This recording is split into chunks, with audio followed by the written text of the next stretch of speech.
نکاح بالکل مذاق نہیں ہے۔ تو جب اگر 3 بار یہ الفاظ کہہ دیے، طلاق کے صریح الفاظ یا کوئی ایسا کنایا جس کے معنی طلاق کے لیے جاتے ہوں، طلاق کی صورتوں میں کس شریعت کے مطابق اور آپ کے مسلک کے مطابق کس طرح دی جا سکتی ہے طلاق؟ جائز کاموں میں ناپسندیدہ کام طلاق ہے۔ اچھی طرح اس بات کو سمجھ لیں بحث میں جانے سے پہلے کہ آج ہمارے معاشرے میں طلاق کی شرح بہت زیادہ بڑھتی جا رہی ہے۔ اس کی وجہ عدم برداشت ہے۔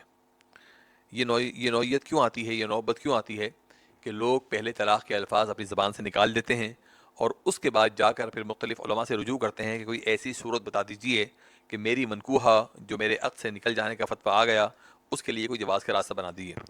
تو میں ان کے سامنے اکثر یہ بات کہتا ہوں کہ طلاق کی مثال ایک ایسی ہے کہ آپ کی رائفل کے اندر، آپ کی بندوق کے اندر 3 گولیاں موجود تھیں اور آپ نے سامنے کھڑے کو کسی کو کھڑا کر کے آپ نے یہ کے بعد دیگرے تینوں چلا دی، آپ کہتے ہیں کہ اگلے کو مرنے سے بچا لیا جائے۔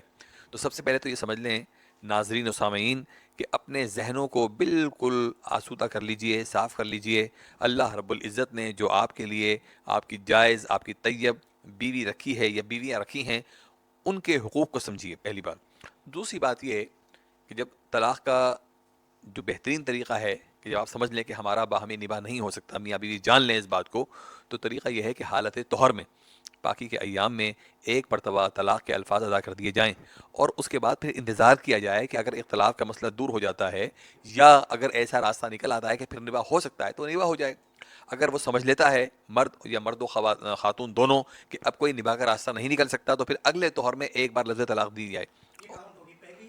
پہلی اور دوسری، اور اس کے بعد پھر جو ہے تیسرے لفظ کا اختیار رکھا جائے۔ جب دیکھیں کہ اب باقی نہیں ہے تو وہ اختیار کیا جائے، یا جب 3 ماہ گزر جائیں گے تو یہ 2 بھی جو ہیں وہ ظاہر ہے کہ طلاق کی صورت میں مکمل اختیار ہو جائے گا۔ لیکن اگر ایک شخص یہ کے بعد دیگرے بھی ایک ساتھ بھی 3 الفاظ کہتا ہے، بلکہ یہاں تو ایک عجیب مسئلہ ہے کہ لوگ 1 2 3 4 5 6 7 8 9 10 کہتے چلے جاتے ہیں بالکل۔ تو جب اگر 3 بار یہ الفاظ کہہ دیے، طلاق کے صریح الفاظ یا کوئی ایسا کنایا جس کے معنی طلاق کے لیے جاتے ہوں، مختلف معاشروں میں مختلف الفاظ، مثال تو نے میرے گھر سے دروازے سے باہر قدم رکھا تو یہ تو طلاق مشروط ہو گئی۔ لیکن بہت سے الفاظ کنایا کہ چلی جا، نکل جا، بس تجھ سے تعلق نہیں ہے جیسے الفاظ ہیں، اس طرح بہت سارے الفاظ ہیں۔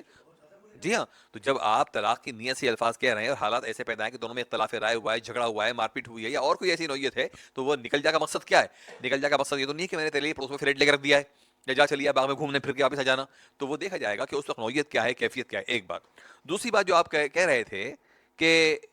2 نوجوان، ایک لڑکا ہے، ایک لڑکی ہے، یا ایک مرد ہے یا ایک عورت ہے، وہ کسی صورت میں کہتے ہیں کہ ہم دونوں شادی کے بندھن میں بندھ گئے، تو کیا ان کا نکاح ہو جائے گا؟ تو نکاح بالکل مذاق نہیں ہے، بلکہ اس کے لیے شاہدین بالغین مسلمین، 2 گواہوں کا ہونا ضروری ہے جو کہ بالغ ہوں۔ پروگرام اختتام کی طرف جا رہا ہے۔ میں میسج کو تھوڑا کلیئر کر دوں ڈیٹیل پہ کہ اگر آپ یہ دیکھیں کہ کسی بچی کو، کیونکہ کیس پچھلے دنوں کچھ سامنے آئے، کوئی لڑکا بہلا کے پسلا کے حجاب کو قبول کروا دیتا ہے، تو اب تک فقہ جعفریہ اور مسلک بریلوی کے تحت یہ نکاح نہیں ہوگا۔